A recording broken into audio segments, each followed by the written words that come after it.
நளினா, உன் வாழ்க்கையில நடக்கிற விசித்திரமான சம்பவங்களை பாத்தியா? பாவம், நீயும் சாகணும்னு தான் முடிவு செய்து ஒவ்வொரு தடவையும் முயற்சிகள் செய்ய. ஆனா தெய்வாதீனமா அது தடைபட்டுக்கிட்டே போகுது. அதனால இனிமே தற்கொலைங்கிற முடிவுக்கு போகாதே. உயிர் இருக்கிற வரையிலும் உலகத்துல நடக்கிற ஒவ்வொரு வினோதங்களையும் பாரு. எங்கேயாவது உன் பெண்மைக்கு அழிவு வரும்னு தெரிஞ்சா அதோடு நீ இந்த உலகத்துல இல்லேன்னு நினைச்சுக்கோ.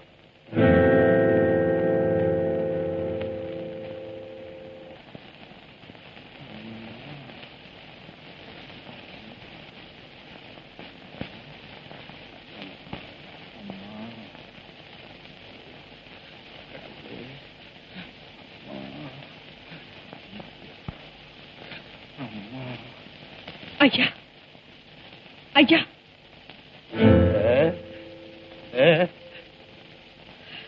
ஐயா, யார் நீங்க? எப்படி தனியா அவசப்படுறீங்க? உங்களுக்கு உதவி செய்ய யாருமே இது தொட்டது ஓட்டிக்கிற தொழுநோய். எனக்கு உதவி செய்ய வந்து நீ கஷ்டப்படாதம்மா. அப்படி அப்படி தூரமா நின்று என்னை வேடிக்கை பார்த்துட்டு ஓடிடுத்தாயே. எப்படி ஐயா போக முடியும்? இப்படி சித்திரவதை அனுபவிக்கிறீங்களே. அது தலையெடுத்து தலையெடுத்து அன்னைக்கு எழுதுனவ அப்படி எழுதிவிட்டான். அதை அனுபவிச்சுட்டானு தீரணும். இருந்தாலும் என்ன பார்த்து பரிதாபப்பட்டதுக்கு ரொம்ப நன்றிமா, ரொம்ப நன்றி. போறாங்க போ. ஐயா, நானும் யாரும் இல்லாத அனாதைதான். இருந்தாலும் அடுத்தவங்க படுற கஷ்டத்தை பார்த்து என்னால சகிச்சுக்கிட்டு இருக்க முடியாது. நீங்க யார்? வேண்டாமா, வேண்டாம். என்னை பத்தி யாரும் தெரிஞ்சுக்க வேண்டாம். நீ போய் வேலையை பாருங்க. பரவாயில்லை, என்கிட்ட சொல்லுங்க. நீங்க யார்? எங்க இருந்தவங்க? சிங்கனூர் செல்வராஜன் கேள்விப்பட்டிருக்கியா? அது நான் தான். அந்த ஊர்ல நீங்க என்ன செய்துகிட்டு இருந்தீங்க? கோடீஸ்வரன் கொடையுவள்ளல்ங்கிற பாவ பட்டத்தை சுமந்துகிட்டு இருந்தேம்மா. நீங்க கோடீஸ்வரன்? ஏம்மா ஆச்சரியப்படுறேன்? கோடீஸ்வரனுக்கு குஷ்டரோகம் வந்திருக்கேன்னு நினைக்கிறியா? இரும்பு பெட்டிக்கு இருதயத்துக்கு ஆண்டவன் எப்படி சம்பந்தம் வைக்கலையோ அதே மாதிரி பணத்துக்கு வியாதிக்கு சம்பந்தம் வைக்கலம்மா. செல்வத்துல நடந்துகிட்டு இருந்தேன். ஆனா சிறுபிராயம் முதற்கொண்டே இந்த தொழுநோய் என்ன தொடர்ந்து வந்துகிட்டு இருந்தது.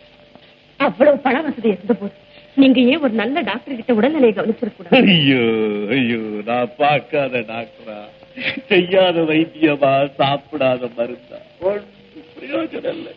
அப்ப இந்த வியாதிக்கு முடிவுதான் என்ன? இதே கேள்வியதான் நானும் என் நண்பர்கள் கிட்ட கேட்டேன். அவங்க சொன்னாங்க, நிறைய தான தர்மம் செய்யி, அந்த புண்ணியத்துலயாவது உனக்கு இந்த வியாதி தீரும்னு சொன்னாங்க.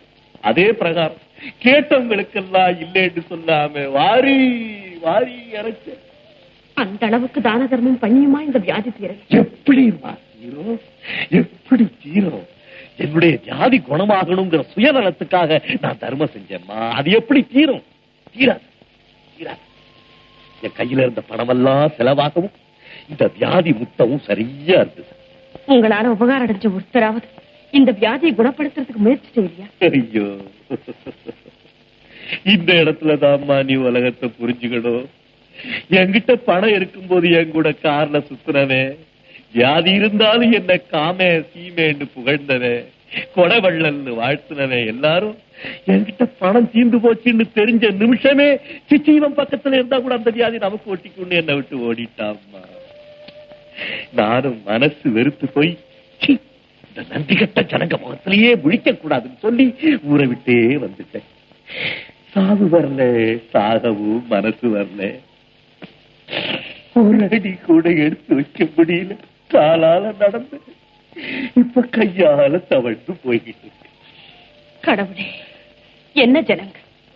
செய்த நன்றியை மறந்துட்டேன். இந்த உலகத்துல யாருமே உருப்பட மாட்டாங்க. ஆமா, உங்களுக்கு உற்றார் உறவினர் யாருமே இல்லையா? ஏமா இல்ல? ஏன் இல்ல? நான் பெத்த ஒரு மகன் மலை மாதிரி இருக்காமா. உங்களுக்கு மகனா? மகன் இருந்தமா நீங்க இந்த நிலையில இருக்கீங்க? அத நினைச்சாதான்மா என் உயிரே நடுங்குது. என் மகனுக்கு என்னை விட உயர்ந்த இடமா பார்த்து கல்யாணம் செய்து வச்சேன். என் மருமக வந்த அதிர்ஷ்டம், அவன் அந்த பொண்ணு பேச்ச கேட்டுக்கிட்டு 2 பேரும் சேர்ந்து என்னை வீட்டை விட்டு துரத்திட்டாங்க. ஐயோ ஐயோ, இது என்ன கொடுமை! பெத்த மகனுக்குமா வந்த பாசம் இல்லை? ஐயோ, பந்தமாவது பாசமாவது இந்த காலத்து பிள்ளைகள் தாய் தகப்பனை மீறி ரொம்ப நாள் ஆச்சுமா. சொல்ல மாட்டாங்களா பெத்த மனம் பெத்து பிள்ளை மனம் கல்லு? உண்மைதான் ஐயா, உண்மைதான் ஐயா. உங்களை இந்த நிலையில விட்டுட்டு போறதுக்கு எனக்கு மனசு வரல. எங்கேயாவது ஒரு மருத்துவ விடுதலை உங்களுக்கு. புண்ணியம் இல்லம்மா, புண்ணியம் இல்ல.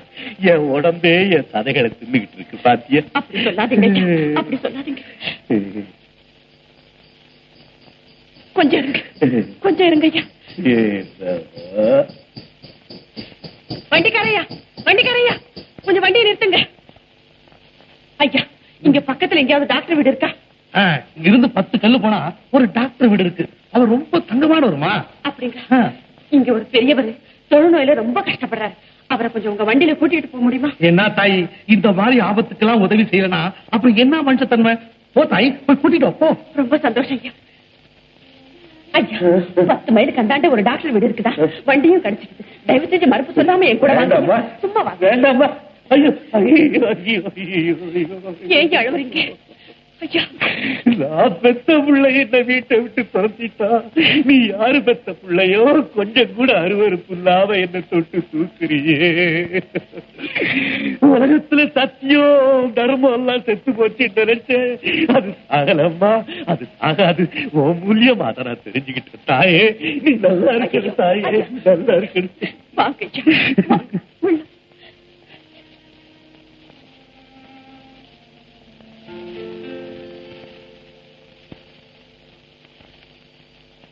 இப்படி உட்காருங்க, உட்காருங்க.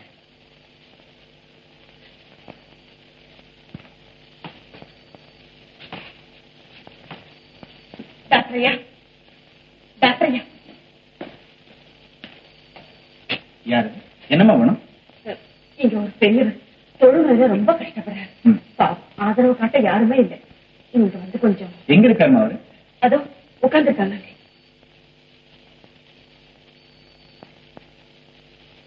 ஐயா, ஐயா, டாக்டர் வந்திருக்காங்க. நமஸ்காரம் டாக்டர். வணக்கம் ஐயா. நீங்க யாரு? எந்த ஊரையா? சிங்கனூர் செல்வராஜன் என்ன சொல்லுவாங்க. சிங்கனூர் செல்வராஜா? சிங்கனூர்ல கொடைவள்ளல் செல்வராஜன் ஒருத்தர் தானே இருந்தாரு. கொடைவள்ளல் செல்வராஜ் செத்து போயிட்டார் டாக்டர். இது குஷ்டரோகி செல்வராஜ். ஐயா, ஐயா, என்ன பாருங்க ஐயா, என்ன பாருங்க ஐயா. தெரியல உங்களுக்கு? எனக்கு டாக்டர் கண்ணு சரியா தெரியறது இல்லை டாக்டர். காது கூட கொஞ்சம் மந்தமா. ஐயா, உங்ககிட்ட வேலைப்பன் ஒரு பண்ணையாள் வேலைக்கு இருந்தாரு, ஞாபகம் இருக்குதா? உண்மையான ஆள், நல்லவன். அவன் உயிரோடு இருந்தா என்ன இப்படி அனாதையா தவிக்க விடுவானா? என்ன ஒரு கூடையிலையாவது தூக்கி வச்சு சுத்திக்கிட்டு இருப்பா. செத்து போயிட்டான். ஐயா, அவர் மகனுக்கு பணம் கட்டி நீங்க டாக்டர் தொழிலுக்கு படிச்சு வச்சீங்களே, நினைவு இருக்குது ஐயா? எவ்வளவு பேரை படிக்க வச்சேன் டாக்டர். வேலைப்பனுடைய மகன். நல்ல நினைவு இருக்கு. அதெல்லாம் பழைய கதை டாக்டர். அந்த வேலைப்ப மகன் நான் தான். அந்த வேலைப்ப மகன் நான் தான். உங்க உப்ப தின்னு வளர்ந்த உடம்பு இந்த வீட்டுல எரியிற விளக்கு நீங்க ஏற்ற சாப்பிடுற சாப்பாடு நீங்க கொடுத்த சாப்பாடு டாக்டர். நல்லா இருக்கு டாக்டர். ஒன்னு நான் பாராட்டாம இருக்கவே முடியாதுமா. என்ன சரியான இடத்துல கொண்டுட்டு வந்து சேர்த்துட்ட தாயே. என்னுடைய சர்வெண்டனுடைய மகன் பெரிய டாக்டர். நல்லா இருக்கு டாக்டர், நல்லா இருக்கு. ஐயா, நீங்க செஞ்ச தான தர்மம் நீங்க எங்க போனாலும் உங்களுக்கு நல்லபடியாவே நடக்கும்.